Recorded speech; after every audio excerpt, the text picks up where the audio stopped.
Bueno, hola a todos. Espero que me estén escuchando bien, que no me estén escuchando como un robotcito. De antemano, gracias por tomarse el tiempito de unirse pues a este workshop, a esta charla que vamos a tener. Antes de empezar, para los que no me conocen, mi nombre es Wendolyn Maldonado. Eh, Algunos me dicen Wendo, otros me dicen Gwen, en fin. Em, Soy QA manual.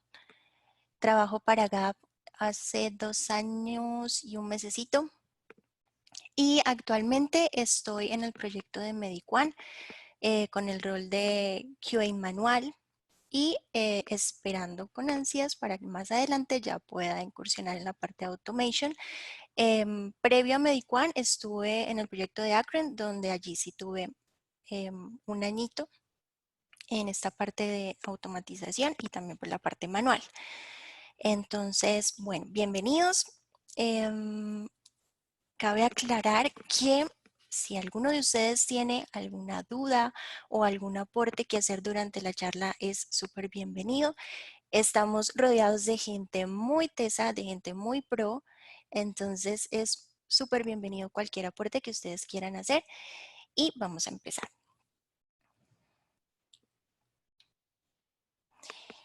Ok, entonces esta es la agenda que vamos a tener hoy, donde vamos a ver rápidamente unas definiciones, son 2 de ellas, y la idea es que tengamos como claro, aquí en la charla, pues sé que hay personas de QA, pero también hay compañeros de desarrollo, hay DMs, en fin, tenemos varios roles, entonces la idea es como tener claro 2 conceptos, porque suele pasar en los proyectos en los que he estado, que se suelen confundir esas 2 definiciones que vamos a ver. Vamos a ver la importancia rápidamente de crear escenarios de prueba. Vamos a ver algunos tips y consideraciones a tener en cuenta al momento de diseñar escenarios, hablando desde la parte manual y hablando desde la parte de automatización. Algunas buenas y algunas malas prácticas. Vamos a ver un caso real, se puede decir, muy rápidamente, y la idea es dedicarnos un tiempito al final de la charla para hacer una actividad donde podamos aplicar las definiciones y los conceptos y todo el tema que vamos a ver. Listo, entonces vamos a iniciar por esas definiciones.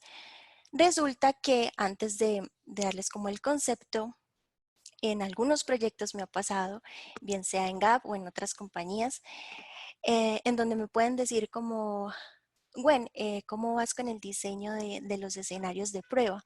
Entonces, ante esta pregunta yo puedo decir, ok, llevo tantos escenarios, pero debo empezar a trabajar en los casos de prueba. Y muchas personas suelen decir, ¿cómo así? No es lo mismo. Entonces, por eso es importante tener claro la diferencia entre un test escenario y un caso de prueba. Entonces, en el test escenario básicamente es una línea de texto la cual me describe qué debe hacer la aplicación, qué debe hacer la funcionalidad. Esa línea puede ser escrita literalmente en una línea o puede ocupar 2 más. Digamos que no es muy extenso el escenario de prueba. Se utiliza para asegurar que la funcionalidad de extremo a extremo esté funcionando como se espera, ¿cierto? Pero si nos vamos a un caso de prueba, allí ya no es una sola línea, sino allá ya es un conjunto de condiciones previas, es un conjunto de acciones, de pasos que debo seguir o bueno, que el tester debe seguir, de unos resultados esperados, ¿cierto? Y todo eso pues obviamente es basado en el escenario que yo definí previamente. Entonces, si ustedes me dicen en conclusión o un resumen, Gwen, diferencia entre test escenario y un test case. Entonces, en este punto yo les podría decir, el test escenario es el que me dice el qué y el caso de prueba es el que me dice el cómo. Básicamente es eso. Entonces, ¿hasta aquí alguna pregunta? Ok, voy a pasar con el siguiente slide. Resulta que cuando surgió la idea pues de hacer este workshop, aparte de que ya teníamos un un tema definido, digamos que quise traer este aporte en este slide que estamos viendo aquí, que son unas frases súper claras y que quiero que se lleven en su mente ya al finalizar este workshop. Estas frases, digamos que marcaron en parte en mi experiencia laboral en cuanto yo estuve haciendo la certificación de ISTQ Fundamentals, vi una de ellas y la otra pues también estuve o la estuve viendo mientras que leía varias documentación, varios libros, cuando empecé en este tema del testing. Entonces, la primera frase que estamos viendo en el superior, esa frase es: no es posible realizar pruebas exhaustivas debido al gran número de combinaciones de datos y al gran número de rutas posibles que pueden existir en el software. Entonces, cuando yo veo esa palabra exhaustiva y me dijeron como, bueno, es que las pruebas exhaustivas no existen. Y yo como, wow, ¿cómo así? Porque suelo escuchar o solía escuchar mucho esa palabra en muchos de los clientes, en varios de los proyectos. Necesitamos una prueba exhaustiva de esto, esto o esto. Entonces, digamos que el llegar y decir como, hey, esas pruebas exhaustivas, una prueba exhaustiva no existe, les voy a dar básicamente un ejemplo. Si a nosotros nos van a poner o nos van a indicar que debemos hacer unas pruebas exhaustivas para un campo que me va a recibir 100 caracteres, esos caracteres pueden ser pues caracteres alfanuméricos y ya tiene un límite definido, entonces debo testear que ese campo funcione correctamente bajo esas condiciones. Cuando nosotros decimos exhaustivo, me dicen 100 caracteres, yo tengo que empezar a testear con un carácter, con 2 caracteres, con 3 caracteres, con 4 y así sucesivamente. Luego ir a empezar a jugar, luego en jugar con combinaciones. Listo, tengo 2 caracteres, 2 son números, 1 son letras. Ahora 3 caracteres, 3 números, 2 letras y así sucesivamente. Eso es lo que se entiende por exhaustivo. Entonces, por eso ya me ha pasado que si a algunas personas uno les puede decir, no, es que el término exhaustivo o prueba exhaustiva no es posible. Entonces es básicamente uno limitar esa prueba para garantizar o más bien para asegurar que uno está cumpliendo con esa funcionalidad, con ese requerimiento, ¿cierto? Tomando unos rangos. Listo, yo voy a testear con 5 caracteres, 10 caracteres, 20, 50 y 70. Y eso mismo voy a indicar en mis casos de prueba y voy a encontrar una limitación o voy a encontrar un rango con el cual voy a trabajar. Más no voy a decir, voy a hacer un texto exhaustivo de X campo. Listo. La segunda frase que me parece también muy importante y adecuada para el tema es: las pruebas basadas en los requisitos son básicamente pruebas de validación, ¿cierto? Donde nosotros buscamos o tratamos de demostrar que el sistema ha implementado sus requisitos correctamente. Hay un libro muy interesante, es muy bueno, Ingeniería de Software, de Ian Somerville. No estoy segura si se dice Somerville, en fin. Pero es bueno, se los recomiendo. En este libro hay un capítulo muy puntual donde se habla de esa ingeniería de requerimientos y como de varios principios que hay que tener en cuenta en esa ingeniería de requerimientos.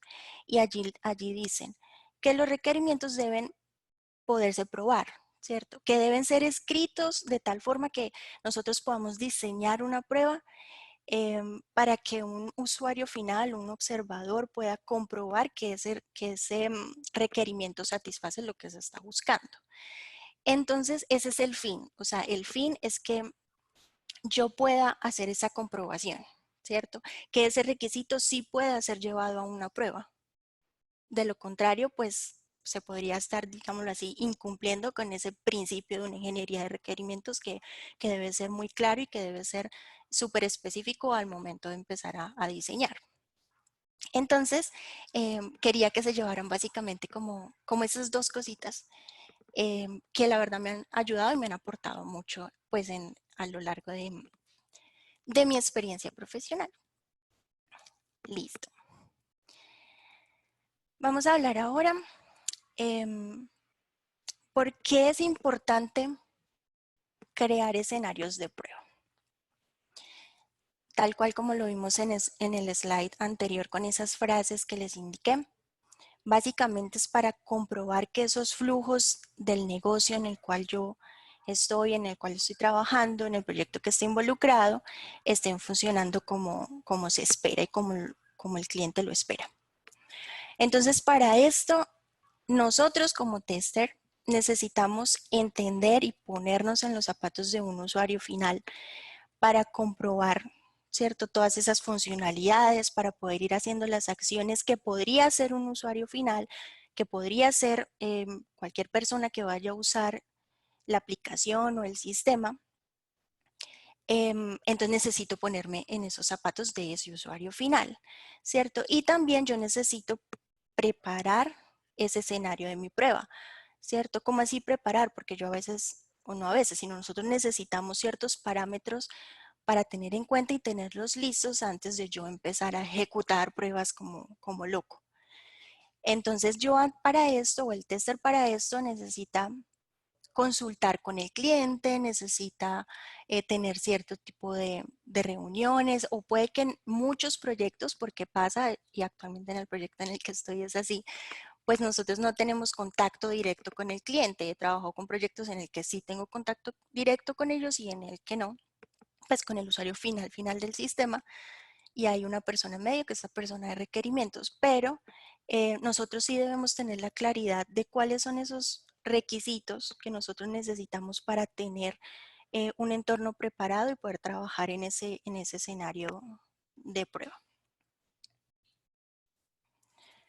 Hasta aquí, ¿cómo vamos? Y pasa Bien, una bien, Bien, bien. bolita, pasa muy una bolita bien. de heno. Bien, bien, listo.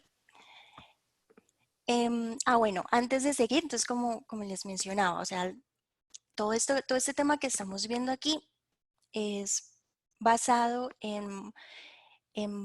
pues en teorías, es basado en principios, es basado en parte de las cosas que he aprendido con ISTQ cuando hice la certificación, cuando he podido aplicar ciertas cosas en algunos de los proyectos en los que he trabajado y de la experiencia que pues me ha brindado algunos o todos los proyectos en los que he estado, porque siempre en todos los proyectos se aprende.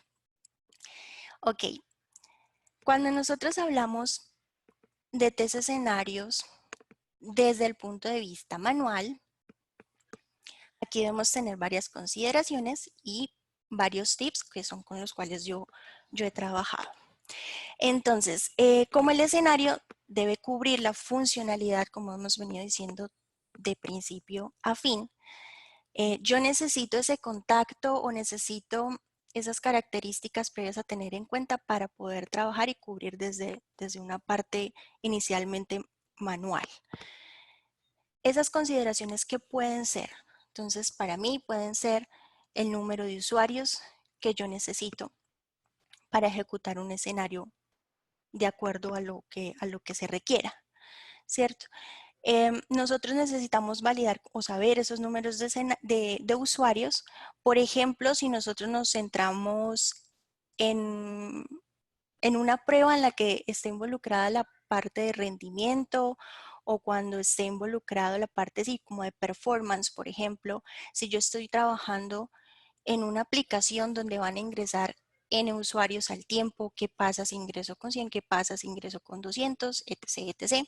Entonces hay escenarios que están enfocados en que yo pueda conocer esos números de usuarios que yo necesito.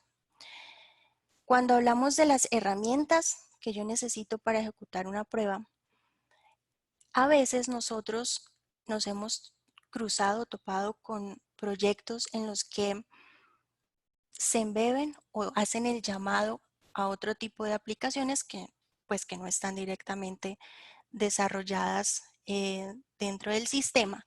Entonces, previamente yo necesito tener o conocer cuáles son esas herramientas que se van a validar durante el escenario. Si yo al hacer un clic para el usuario final que está viendo su pantalla sigue siendo el mismo sistema, sigue viendo el mismo colorcito, sigue viendo el mismo logo, pero resulta que ese clic me va a hacer un llamado o me va a embeber otra aplicación o me va a embeber otra funcionalidad, qué sé yo.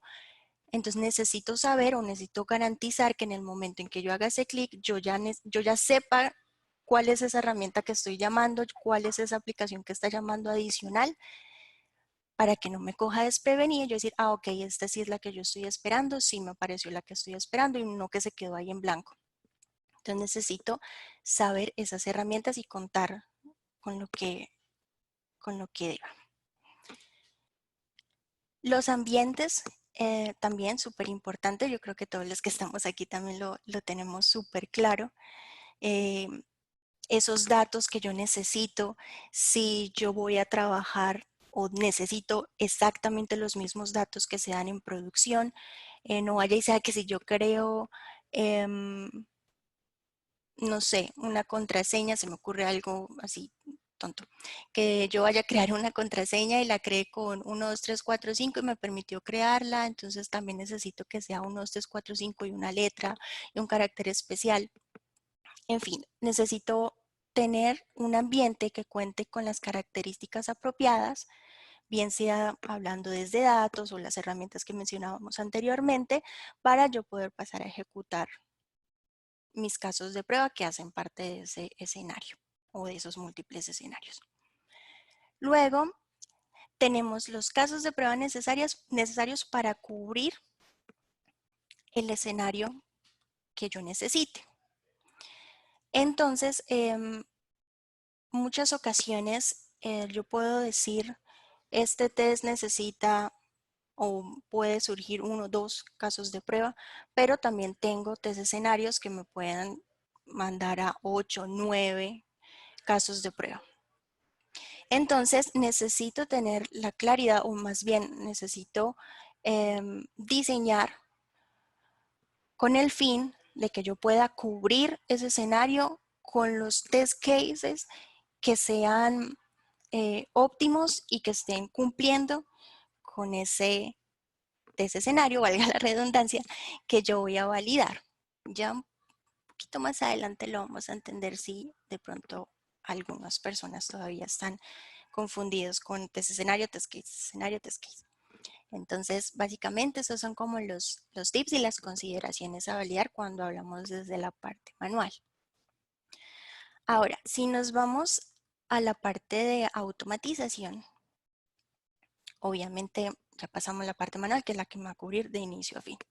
Pero cuando hablamos desde la parte de automatización, más que tips, es como nos centramos a hacer varias preguntas.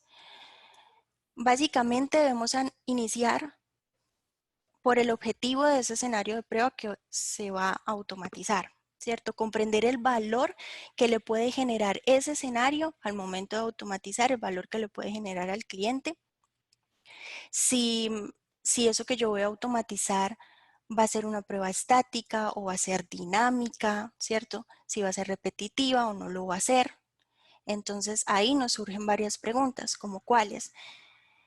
Si aplican todos los casos de prueba que ya tenemos definido para el escenario, si todos esos casos van a ser automatizados, ¿cierto? A veces muchas personas tienen el concepto de que todo lo que se escribió y de que todo lo que se probó manualmente, todo eso va a ser automatizado.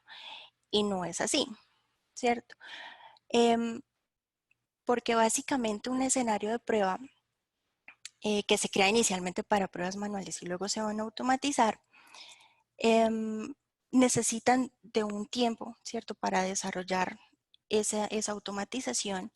Y en algunas ocasiones automatizar una prueba puede generar unas condiciones que nos van a generar más costo, que nos van a generar más tiempo, ¿cierto? Y que puede ser más rentable seguir haciéndolo manualmente que irlo a automatizar. Entonces nos preguntamos, ¿todos los escenarios, todos los casos de prueba, perdón, aplican para ser automatizados? Ok. La siguiente pregunta que nos hacemos es si ese escenario de prueba va a ser parte de una regresión, ¿cierto? Una de las principales razones o una razón súper importante para automatizar es reducir ese tiempo de ejecución de las pruebas, que es con lo que siempre estamos lidiando, que podamos tener una regresión rápida, efectiva, que se pueda cubrir las cosas que necesitamos, etc. Entonces, precisamente como no todos los casos de prueba van a aplicar para ser automatizados, entonces debemos plantearnos si todo eso va a ser parte de una regresión o no. Igual, he estado en proyectos en los que si son, no sé, 20 casos, de acuerdo al tiempo, a la premura, no nos vamos a ejecutar todos esos 20 casos, sino lo vamos a reducir a 10. Ok, de esos 10, ¿cuáles son los más importantes? ¿Cuáles son los que impactan más? ¿Cuáles son los que quitan más tiempo? Para uno priorizar y decir, ok, nos vamos con 5 o 6 y esos son los que vamos a empezar a automatizar o esos son los que necesitamos automatizar. Luego, nosotros preguntamos si ese escenario es un escenario complejo, ¿cierto? En donde el usuario puede cometer errores comunes, errores de tipeo puede ser. Ya me pasó en alguna ocasión un tema similar con un error de tipeo. Entonces uno puede decir, si yo puedo automatizar una prueba en la que yo pueda definir un parámetro que ya por siempre va a ser ese parámetro, usted va a ingresar este usuario, esta contraseña, fin, y ahí ya ingresa al sitio. Pero entonces puede ser un ejemplo entre comillas tonto, pero es como para que ustedes entiendan a qué me refiero con eso de tipeo.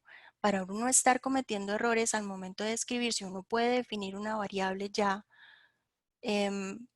estática en la que siempre se va a usar ese usuario, esa misma contraseña para ingresar, pues lo dejamos, lo automatizamos y básicamente así nos fuimos.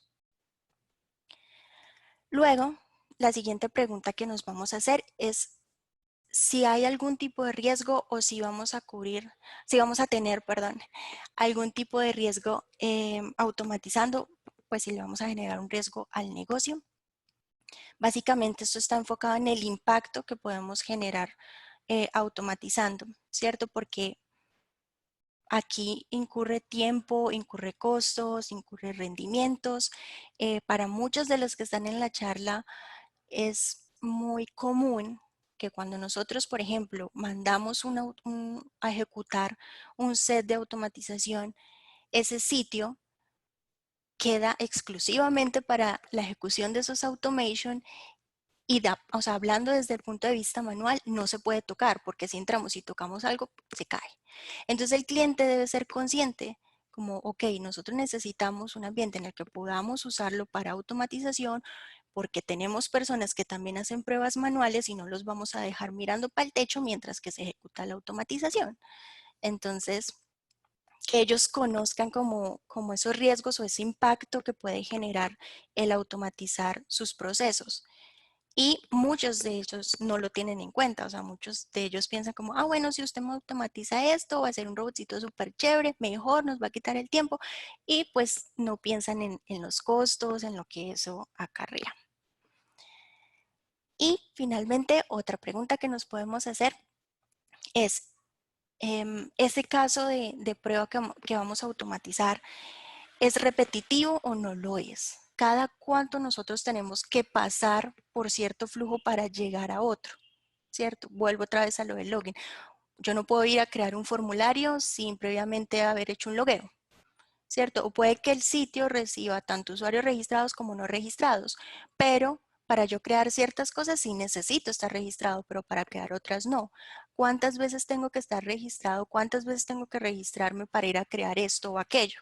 Entonces, si yo sé que voy a estar repitiendo ese proceso de logueo, se empieza a automatizar desde ahí para evitar como hacer retrabajo y básicamente ya con un caso de prueba automatizado de este tipo nos podemos evitar ya un montón de tiempo y a futuro u otras pruebas ya podemos ir reutilizando esa prueba que ya hemos diseñado previamente. ¿Preguntas? ¿Claro? ¿No claro? ¿Les ha pasado? ¿No les ha pasado? A mí me pasa todo el tiempo. ¿Quién habló ahí? Julio. Julio. Ok, sí, entonces es muy común verlo. Ok, vamos a seguir entonces. Bueno, pasamos a las buenas y las malas prácticas, lo que debemos tener en cuenta de qué se considera bueno y qué se considera malo. La primera de ellas que mencionamos es el escenario debe ser muy claro, debe ser conciso, ¿cierto? De qué es lo que se va a hacer. Los escenarios de prueba deben tener en cuenta las necesidades del cliente, que son las que están basadas en esos requerimientos previos, en ese levantamiento previo que ya se hizo. Antes de ejecutar el escenario de prueba, necesitamos pensar en los casos para cada escenario para poder cubrir lo que se necesita. Los escenarios de prueba, esto es muy importante, son más importantes o son prioridad cuando el tiempo para escribir unos casos de prueba es insuficiente. Si yo tengo definido unos escenarios de prueba y no me dio el tiempo, el cliente no los usa, por ejemplo, en el proyecto actual en el que estoy, no necesariamente nosotros necesitamos diseñar y crear, sentarnos a escribir casos de prueba para cada una de las cosas que vamos a probar. Básicamente ellos lo que hacen ahorita es priorizar y esos que sean críticos o que sean de alto impacto, sí hay que diseñar, hay que sentarse a diseñar, pero nos vamos literalmente con una línea o dos líneas. ¿Cumple o no cumple? Clic en este botón, vio esto. Clic en esto otro, vio esto. Clic en esto, vio este icono. Fin. Más no nos sentamos a diseñar casos de prueba, pero también hay proyectos en los que sí se toman esa tarea de hacerlo. Que si es bueno, que si es malo, ya eso es o sea, eso es acorde ya a la necesidad a la necesidad y al proyecto, al proceso que lleve el proyecto en ese momento. Y en este caso lo que está mencionando es eso, el tema del tiempo. Si estamos bajo esa premura, pero yo debo tomarme ese tiempo para sentarme y decir, ok, los escenarios que yo voy a desear son estos, estos, estos y estos, sin necesidad de yo sentarme y decir, clic aquí, ahora vaya aquí, ahora abra aquí, debe ver esto, que eso es el caso de prueba. Otra buena práctica es las herramientas necesarias para esas pruebas deben prepararse antes de iniciar el proceso de prueba, como ya lo hemos venido hablando. Y si nos vamos a esas malas prácticas que, a ver, no nos digamos mentiras, a muchos nos ha pasado, ¿cierto? Muchos proyectos que solemos suponer. Yo creo que si yo doy clic en esto, debería aparecer esto. No es que uno lo haga todo el tiempo, no, pero eso suele pasar cuando uno entra. No sé si conozcan la expresión, pero yo la uso mucho a veces cuando uno lo mandan a lo maldita sea un proyecto y no hay suficiente información, no hay documentación y te toca literal entrar y pique aquí, pique allá, pique aquí, pique allá, pique aquí, pique allá y a uno mismo le toca entender. Listo, si doy este clic, yo creo que esto va como que por acá. Eso nos suele pasar, ¿cierto? A muchos cuando nos mandan a lo maldita sea, pero no es una buena práctica, está clarísimo que no es una buena práctica suponer o adivinar que debe hacer ciertas funcionalidades, pero el mundo es así. ¿Qué podemos hacer? No todos los proyectos tienen documentación y no todos los proyectos son mágicos y apenas uno entra, voilà, está todo súper escrito, súper específico. Entonces, pero sí, o sea, es cierto que no debemos suponer ni adivinar, así que pao para los que suponemos y adivinamos. Ok, y otra mala práctica, tratar de evitar al máximo ser repetitivos. Ser repetitivos. Si yo ya sé que voy a usar algo, no tengo que volver a escribirlo y volver a escribirlo y volver a escribirlo. Yo puedo poner una referencia o vaya al testal y continúe de aquí hacia abajo, sin no volver a escribir y volver a escribir. Digamos que eso tampoco es una muy buena práctica. Ok, listo.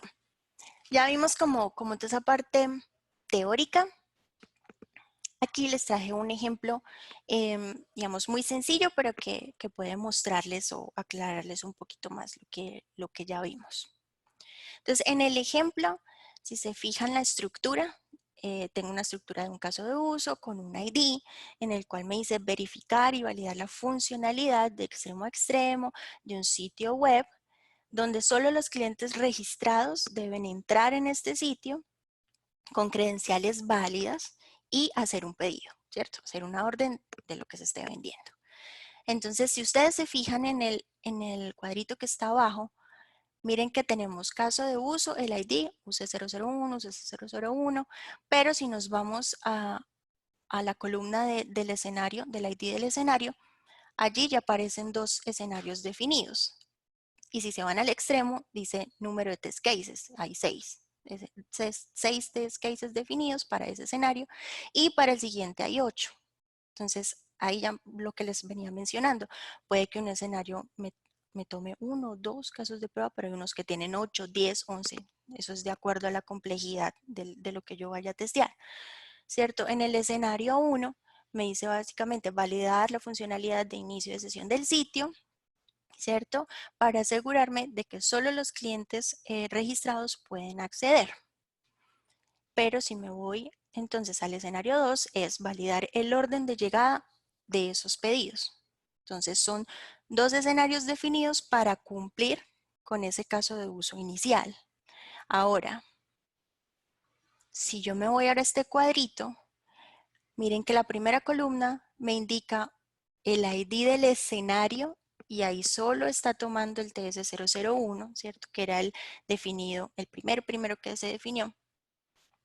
Luego tengo un ID de un test case. Solo voy a validar. Aquí solo se está viendo uno de los 6 que pueden surgir o que pueden salir para este escenario de prueba. En este caso específico se va a validar las credenciales del login, ¿cierto? Que el usuario pueda ingresar con esas credenciales válidas. Y de ahí para adelante pueden seguir ya de a los 6 o los 8 de acuerdo a lo que se necesite. Entonces miren que el caso de prueba, a diferencia del test escenario, sí tiene una descripción, tiene unos pasos, tiene unas precondiciones, tiene un resultado esperado, ¿cierto? Tiene resultados actuales y el cuadrito donde tenemos el estado de ese paso. También hay muchos, o sea, esto es un ejemplo, hay N formatos para que yo pueda trabajar con casos de prueba, unos que sí tienen campo para fotografías o espero que se vea este y me ponen el wireframe, me ponen el diseño esperado, etc, etc. Entonces este es un caso de prueba para el escenario 1. Otro caso que puede surgir, validar que las credenciales de un usuario o que un usuario esté registrado pero esté inactivo, por ejemplo. Ese también puede ser un caso de prueba anidado a ese mismo escenario. Otro caso, no sé, validar el comportamiento cuando intenta ingresar un usuario no registrado. ¿Cuál debería ser el comportamiento? ¿Cierto? Porque está anidado pues al login con credenciales válidas, pero ¿qué pasa si yo ingreso con un usuario que no tiene credenciales válidas? ¿Cuál es el resultado esperado ante eso? Entonces, para que vayan notando la diferencia entre un escenario de prueba y un caso de prueba. No sé si con este ejemplo se ve un poquito más claro.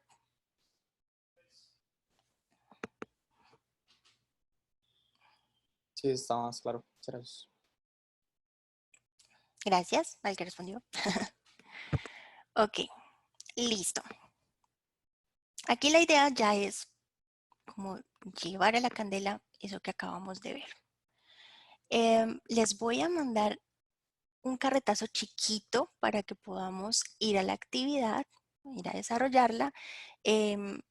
Básicamente van a ir a un sitio, que ahorita les voy a mencionar cuál sitio es, de qué se trata el sitio, y determinar cuáles son los escenarios que pueden salir de la mini carreta que les voy a echar. Para las personas que no conozcan el concepto carreta o carretazo, el cuento, comentario, no sé cuál otro significado puede dar para carretazo, pero la idea es echarles el cuento para que me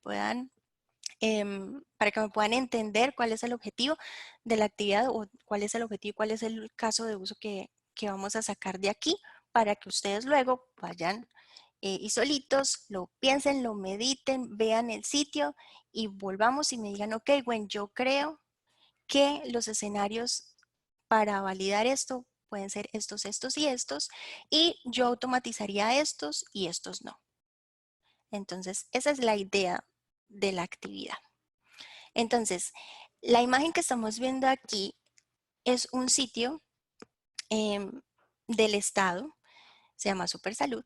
Resulta que aquí en Colombia, para hacer público un sitio web de una entidad del gobierno, se tienen que regir bajo ciertas normas y ciertas leyes que son impuestas por el MIC, el Ministerio de Comunicaciones de acá de Colombia. Dentro de esas normas, ellos se rigen bajo algo que se llama gobierno en línea. Y gobierno en línea es súper, súper, súper cansoncito con el tema de accesibilidad, ¿cierto? Y más que todo para las personas que tienen discapacidad visual. Entonces, dentro de esas leyes y esas normas que dice gobierno en línea para los sitios web del Estado, ellos piden que el sitio debe tener una barra de accesibilidad, donde a través de esa barra la persona pueda ingresar a una página donde le indique los canales de ayuda o cómo puede navegar por todo el sitio. En este caso Supersalud. Adicionalmente, esa barra debe tener un icono que debe ser súper descriptivo y que haga referencia a que esa barra es para personas con discapacidad. Adicionalmente, como estamos hablando de personas con discapacidad visual, entonces hay personas que pueden ver letras muy grandes, muy chiquititas. No todos tenemos como esa misma capacidad, valga la redundancia, de ver algo claramente. Entonces esa barra debe tener las opciones para que yo pueda aumentar y disminuir la fuente del sitio. Y adicionalmente, esa barra debe tener un botón o un icono que yo pueda modificar los colores de contraste de esa página, porque hay personas que necesitan ciertos colores o determinada combinación de colores para poder ver algo. Entonces, basado en ese carretazo que les acabo de echar, les voy a pasar aquí por el chat la URL de ese sitio y ustedes van a determinar cuáles posibles escenarios podrían salir de eso, de esa barra que les acabo de mencionar, y cuáles podrían o cuáles ustedes considerarían que puedan ser automatizados. Entonces, ya les voy a pasar. ¿Hay alguna duda con la actividad? Sí, una consulta con la última opción. Sí, Que eso lo que hace es como cambiar el color, nada más con un color ya predefinido. sí, Es que, ya les voy a mostrar. ok. Permítame, les muestro rápidamente. Les voy a mandar acá el linkcito. Espérenme un segundito.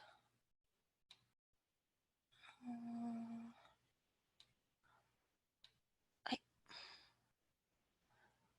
ahí se me perdió el chat. Lo puedes poner en el chat o si quieres me lo mandas y yo lo pongo. Me lo puedes mandar si quieres por interno y yo lo pongo, si no te da. Acaban de postear. Ups, espérate. Ya lo tenemos acá. Sí, ya lo ¿Ya acaban lo de tienen? poner. Ay, muchas Ya. gracias. Muchas gracias. Listo. Entonces, miren, antes de iniciar, entonces, esta es la barra que les mencionaba, ¿cierto? Entonces, para la pregunta del compañero, esta es la opción que tiene el contraste y hace este cambio de colores, ¿sí? Y ahí vuelve a su normalidad. Y ahí, adicional, pues están las otras opciones de las cuales les estuve hablando. Entonces, para una mayor claridad, ya finalizando antes de que diseñen o que piensen en esos escenarios, es teniendo en cuenta esas regulaciones, ¿cierto? Para hacer un sitio web público que sea del Estado, validar que ese sitio cuente con una barra de accesibilidad y que esa barra de accesibilidad sea adecuada y cumpla para esas personas con discapacidad visual, que esas personas puedan navegar y encuentren las opciones en este sitio web. Es básicamente eso.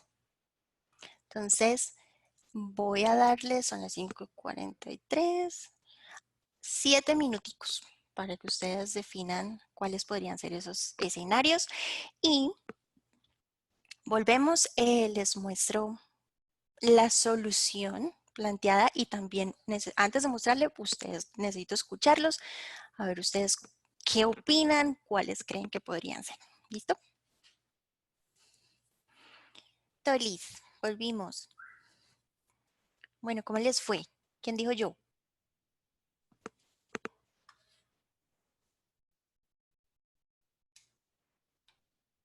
Yo no puedo decir yo porque yo fui la que la charla. Creo que no hemos vuelto todavía. A mí se me ocurre. Escucho lejos al que está hablando. Tenía mal puesto el micrófono. Ahora sí. ¿Quién está Em, hablando? Perdón. Juan Carlos. Juan Carlos, ¿qué se te ocurre? Pues yo soy desarrollador, entonces Súper. no sé si lo que diga tenga sentido. ¿Cómo que no? Sí, ¿qué Por se te ocurre? ejemplo, validar que de hecho la barra sí está en la página. Ujú. Em, pero no estoy seguro pues si eso es un escenario o un caso de uso o un test case, ¿cierto? Ok, ok. Y ya me iría individualmente a que cada función sí haga lo que dice lo que se supone que tiene que hacer. Ok. Y por último, ¿Listo? como mencionaste Ajá. que de pronto discapacidad visual, no sé si aplique validar como un apoyo auditivo, que son esa herramienta que le va pues diciendo con audio a la persona en qué opción está parado, ubicado. Súper. Ajá. Y ya no me da para más. Ya después de... Muchas gracias, muchas gracias. Y ahorita vemos como la solución y comparamos Dale. de lo que dijiste. Gracias. ¿Quién más? Wendo, hola, Edli aquí. Edli. Listo, cuéntame. Yo tengo uno para que todos participemos ahí con alguno. La parte esta que hace el incremento o el decremento del tamaño de la letra. Ajá. Ese puede ser un escenario Súper. validar que se pueda hacer eso, ¿verdad? Para automation, para lo que es web UI, ¿verdad? Automation, yo no lo tomaría en cuenta. Ahora hay otro tipo de herramientas para lo que se llama visual testing que podría ayudar con algo como eso, Ujú. pero para web automation yo no diría que tal vez sea uno automatizable en este momento. Excelente. ¿Alguien más? Tengo uno que es validar que el usuario pueda cambiar, digamos, entre diferentes vistas o entre diferentes contrastes. Es Correcto. la última opción. Ajá. Y creo que sería automatizable siempre y cuando tengamos ahí disponibles los elementos o que entre cada contraste vayamos teniendo algún tipo de CSS que nos ayude a identificar, digamos, el cambio de colores. Correcto. Gracias. ¿Quién más? ¿Alguien más? Yo tengo varios, Julio. Julito. Ingresar a la web, ingresar al botón, verificar el ingreso al botón accesibilidad para que nos muestre la información de las personas vulnerables, verificar agrandar la página, verificar reducir la página, verificar regresar a la normalidad, verificar los contrastes para los diferentes tipos que tiene Ujú. y automatizar, pues no estoy muy seguro, que no soy el más bueno en eso, pero podría un caso que entre directamente a la opción de accesibilidad y mostrar la normativa para la población vulnerable, algo así. Súper. Ajá, gracias. ¿Alguien más? Listo. Entonces, muchos dijeron cosas muy acertadas y así como lo fueron construyendo como de a pedacitos. Entonces, voy a compartirles la solución de cómo quedaría y de cómo en el proyecto, porque fue un proyecto en el cual estuve, en el cual participé, cómo quedó establecido. Entonces, serían 5 escenarios, de los cuales el primero es validar que cuando yo entre al sitio tenga esa barra de accesibilidad y que tenga ese icono descriptivo. Súper importante lo del icono descriptivo porque literalmente Gobierno en Línea dice, muy linda su barra, pero si usted no tiene ese icono, no sale y no sale público el sitio. Luego tengo otro escenario que es validar que desde esa barra se puede entrar a esa página informativa que me va a decir cuál es esa población vulnerable. Luego tengo otro escenario que es el que va a verificar que el usuario puede aumentar y disminuir, volver al tamaño de la página. Tengo ese otro, es el cuarto escenario, que es verificar que el usuario puede ingresar a esa página de ayuda, que me diga cómo puedo navegar por el sitio o si me puedo contactar con ellos en algún teléfono, correo, etc, etc. Y el último escenario definido es que yo pueda verificar que desde esa barra el usuario pueda cambiar el contraste de la página. Si ustedes se fijan en la columna de test cases, el único que está diferente a uno es el escenario 3, porque es en el que yo tendría un caso de prueba que me aumente, ¿cierto? Vaya a la página, vaya a la barra, dé clic en el más, valide que la fuente aumentó. Caso de prueba 1. Caso de prueba 2, cuando le doy clic en el botón de disminuir, caso de prueba 3, cuando va a volver a la normalidad. De esos escenarios y esos escenarios que tengo definidos, ¿cuáles se automatizarían? Fue súper importante lo que dijo Edley, que por ejemplo eso de aumentar y disminuir, digamos que hay herramientas o visualmente, manualmente, eso se puede ver, no va a generar un gran valor y un gran impacto para el cliente que yo pueda automatizarle si la fuente aumenta o disminuye. Y no voy a invertir tiempo en una prueba en la que, digamos que no va a generar un gran valor, ¿cierto? Un gran impacto. ¿Cuál otra no automatizaría? En la parte del contraste, no porque no literalmente genere algún valor, sino en cuánto me va a tomar a mí o qué tiempo me va a tomar a mí el buscar o encontrar de qué forma puedo decirle, de qué forma yo puedo validar si sí cambió, si sí no, y si no cambió, si sí tengo toda esa combinación de colores en el sitio. Entonces, digamos que esas dos cosas no se automatizaron y las otras sí, porque básicamente entro, puedo validar rápidamente si existe la barra o no, si está el icono descriptivo y me lleve a la página que es, también se puede validar, ¿cierto? Que tenga ese icono y me lleve a una página de ayuda, también lo puedo validar y no va a generar como un tiempo pues exorbitante para yo hacer eso automatizado. Y pues validar que si tengas el acceso a la página que indique cuál es la población vulnerable para ingresar a ese sitio. Entonces, básicamente esa sería la solución.